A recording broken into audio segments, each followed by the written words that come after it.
ఎక్కడికి ఇప్పుడు మేము అందరం కలిసి మా నాయకులందరం కలిసి అనుకున్నాం. పోలీసులు అడిగాను, లేదండి ముఖ్యమంత్రి గారు వస్తున్నారు, దాంట్లో మనం కాంట్రవర్సీ ఉండకూడదు, వాళ్ళు వెళ్తున్నప్పుడు వచ్చి పోలీసు దానికి సెక్యూరిటీ వ్యవహారం ఉంటాయని, సరే వాళ్ళు వెళ్ళిన తర్వాత వస్తామని చెప్పాము. అంత ఉందాక పరిస్థితి, అందుకే నో అని అనలే కదండి. అది సాంప్రదాయం. అది పద్ధతి ఎవరు దేనివల్ల వ్యవస్థకి ఏది జరిగినా వ్యవస్థకి నష్టం జరగకూడదు. వ్యవస్థను కాపాడుకొని చేయాలి, ప్రజలకు నమ్మకం కలగాలి. పర్వాలేదు, ఈ వ్యవస్థ ఈ ప్రభుత్వాలు ఉన్నాయి, పర్వాలేదు. ప్రభుత్వం అంటే వ్యవస్థ మీద నమ్మకం పోతే ఎలాగా? అది పోయింది ఎడుపు, అది చూస్తే అది ఆత్మలు చూస్తే ఓకే.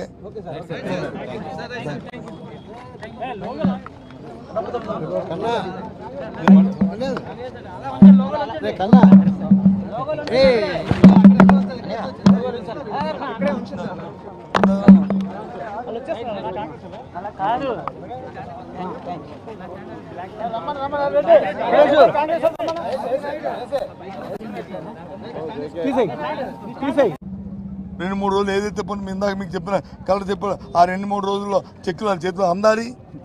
వాళ్ళ కుటుంబానికి వచ్చి వాళ్ళ ఉద్యోగం ఇస్తామనేది భరోసా ప్రొసీడింగ్ ఇవ్వాలి. ఎవరైతే వెంటిలేటర్ మీద ఉండి సీరియస్గా ఉన్న ఇంజూరీ ఉందో వాళ్ళకి 10 లక్షల రూపాయల కాంపెన్సేషన్ ప్రకటించాలి ప్రొసీడింగ్ ద్వారా. అలాగే 3 లక్షల రూపాయలు ఎవరైతే ఇంజూరీ అయ్యి మరి 3 రోజులు హాస్పిటల్లో ఉండి వెళ్తారు వాళ్ళకి 3 లక్షలు ఇవ్వాలి. ఎవరైతే చిన్న ఇంజూరీ అయ్యారో బయట హాస్పిటల్ తీసుకున్నారో వాళ్ళకి 50,000 తక్కువ లేకుండా వాళ్ళకి ఇవ్వాలి. అది దాని అన్నింటికి కూడా రాతపరకమైన ప్రభుత్వం నుంచి ఒక ప్రొసీడింగ్ ఒక రిలీజ్ రావాలి, జీవో రావాలి. వచ్చినప్పుడే ప్రజలు నమ్మకం ఉంటుంది. ఎల్జీ ప్రాబ్లం జరిగింది, వెంటనే సేఫ్టీ ఆడిట్ జరగాలన్నాం, తగ్గుతుంటాయి. అది అలాగని వ్యవస్థను ఆపేయమని చెప్పట్లేక మేము. నాకేం తెలుసు, మీరు అడగండి వస్తారు. తర్వాత ఇప్పుడు నేను అన్నాను కదా, వాళ్ళకి ఖాళీ లేక వాళ్ళకి ఏంటంటే వాళ్ళకి నిర్లక్ష్యం.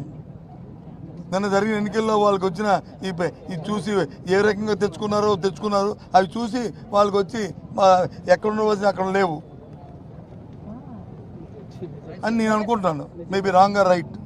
లేకపోతే ఎవడో నవ్వుతాడండి సామాన్య ఇక్కడ వచ్చి చూడకపోతే. ఇది మానవత్వం ఎవడో చేయాలి కదండి.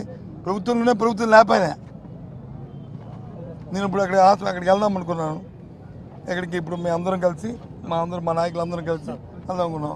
పోలీసులు అడిగాను, లేదండి ముఖ్యమంత్రి గారు వస్తున్నారు, దాంట్లో మనం కాంట్రవర్సీ ఉండకూడదు, వాళ్ళు వెళ్తున్నప్పుడు వచ్చి పోలీసు దానికి సెక్యూరిటీ వ్యవహారం ఉంటాయని, సరే వాళ్ళు వెళ్ళిన తర్వాత వస్తామని చెప్పాము. అంత ఉందాక పరిస్థితి, అందుకే నో అని అనలే కదండి.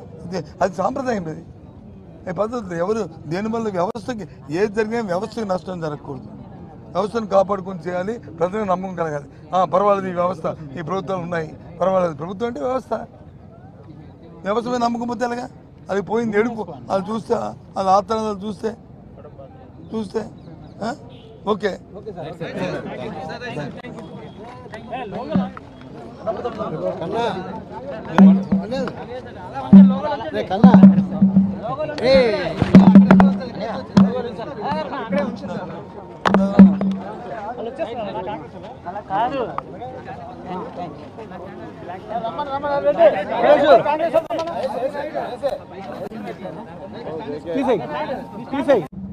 రెండు మూడు రోజులు ఏదైతే పని మీ ఇందాక మీకు చెప్పిన కలర్ చెప్పిన ఆ 2-3 రోజుల్లో చెక్కులు వాళ్ళ చేతిలో అందాలి. వాళ్ళ కుటుంబానికి వచ్చి వాళ్ళ ఉద్యోగం ఇస్తామనేది భరోసా ప్రొసీడింగ్ ఇవ్వాలి. ఎవరైతే వెంటిలేటర్ మీద ఉండి సీరియస్గా ఉన్న ఇంజూరీ ఉందో వాళ్ళకి 10 లక్షల రూపాయల కాంపెన్సేషన్ ప్రకటించాలి ప్రొసీడింగ్ ద్వారా. అలాగే 3 లక్షల రూపాయలు ఎవరైతే ఇంజూరీ అయ్యి మరి 3 రోజులు హాస్పిటల్లో ఉండి వెళ్తారు వాళ్ళకి 3 లక్షలు ఇవ్వాలి. ఎవరైతే చిన్న ఇంజూరీ అయ్యారో బయట హాస్పిటల్ తీసుకున్నారో వాళ్ళకి 50,000 తక్కువ లేకుండా వాళ్ళకి ఇవ్వాలి. అది దాని అన్నింటికి కూడా రాతపరకమైన ప్రభుత్వం నుంచి ఒక ప్రొసీడింగ్ ఒక రిలీజ్ రావాలి, జీవో రావాలి. వచ్చినప్పుడే ప్రజలు నమ్మకం ఉంటుంది. అంటే ప్రమాదాలు జరుగుతున్న ప్రభుత్వాలు ఏంటంటే ఎందుకు వస్తుంది ప్రమాదం, ఆ ప్రమాదాన్ని దానికి ఉన్న ఏ కారణం వల్ల వచ్చింది, దాన్ని ఏ విధంగా మనం అరికట్టాలి అనేది దృష్టి పెడితే అవన్నీ అయిపోతాయి. జరిగింది అని నిర్లక్ష్యం ఉంటే ఒక దాని తర్వాత రెండో వస్తుంది. ఇమీడియట్ ఇప్పుడు ఉంది దీని ఇంతకుముందు ఎల్జీ ప్రాబ్లం జరిగింది, వెంటనే సేఫ్టీ ఆడిట్ జరగాలన్నాం, పెట్టాము. వెంటనే అందరికీ జీవో ఇష్యూ చేసాము.